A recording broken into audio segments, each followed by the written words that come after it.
Hello, this is Chef John from foodwishes.com with grilled balsamic beef. That's right, I know Italian barbecue restaurants aren't really a thing, but if they were, and I was a chef at one, this would be one of my signature dishes. And if you only use balsamic vinegar to make dressings with, you really need to watch this. Right, that might only be the second best use of this amazing vinegar. And to get started, let's put together this very simple marinade, which begins with the star of the show, the best aged balsamic vinegar we can find. And you don't have to break the bank for this, but there is a huge difference between an aged balsamic and the cheapest option at the grocery store. So please find something nice. And then to that we will add a splash of olive oil, followed by a little bit of Worcestershire sauce, or as they pronounce it in Italy, Worcestershire sauce.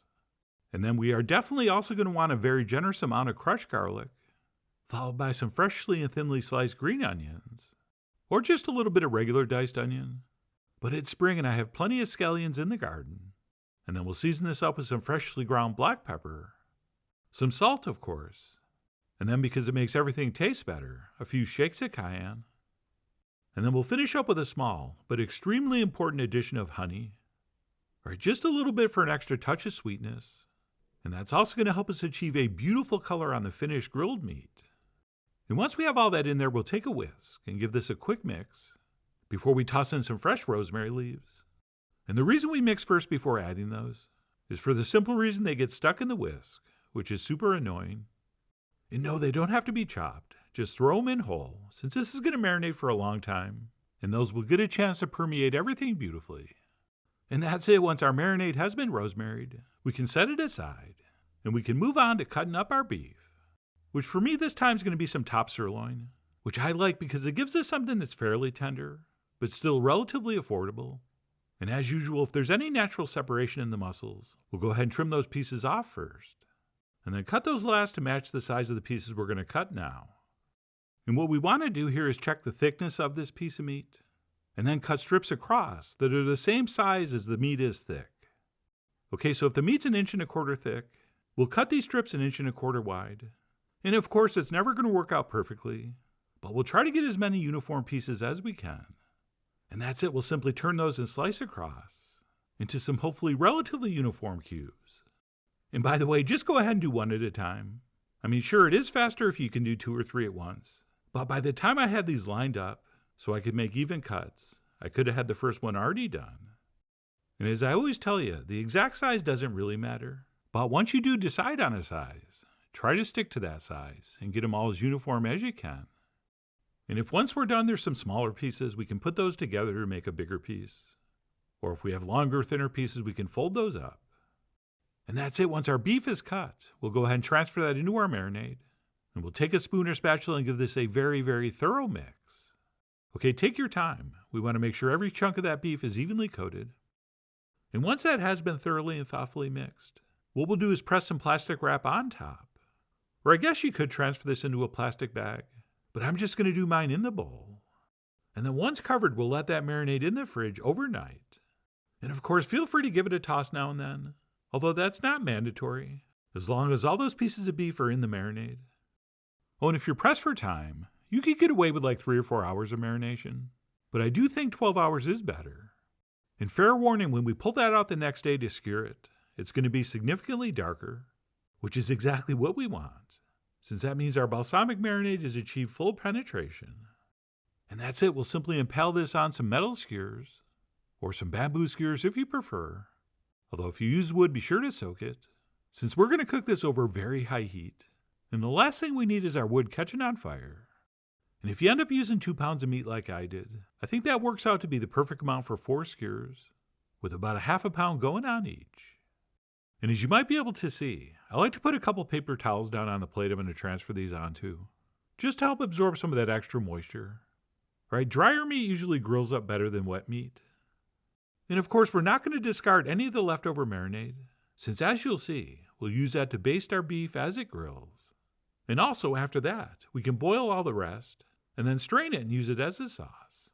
But first things first, and before we worry about how we're going to plate this, we need to grill it to perfection over, as I mentioned, very, very high heat.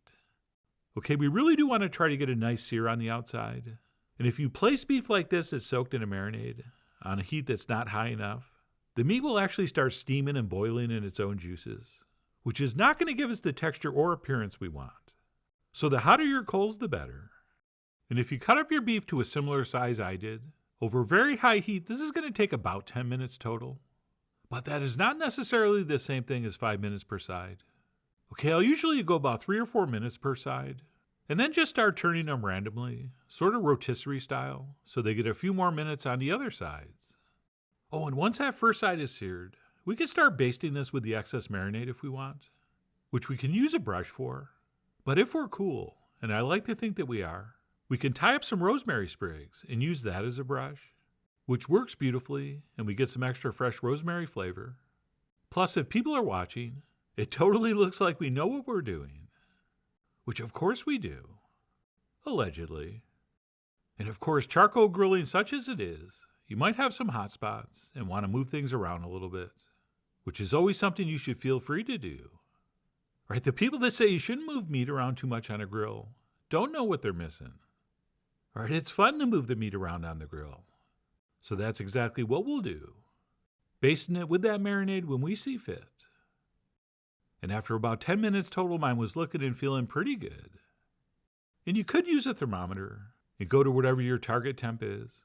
But for me, when it springs back to the touch, you're probably going to have something nice and pink. And once we feel that has cooked to the perfect doneness, we will pull it off and we will head inside, where everyone will be able to feast their eyes on what is just an absolutely gorgeous plate of beef. And then we should probably let this rest for about 5 minutes before we serve it up, which I was not able to do since it just looked and smelled so good. I just had to pull a piece off and go in for a bite. And I am so glad I did, since that was incredible. All right, just super flavorful and moist and totally tender enough. And for me, just a perfect balance between sweet and tangy. But anyway, after that little chef snack, I went ahead and plated up on top of some king trumpet mushrooms I grilled beforehand. And I went ahead and brushed over those accumulated juices, since those are way too delicious not to use. And by the way, when I was paying at the store, the cashier was actually making trumpet sounds, and I couldn't figure out why.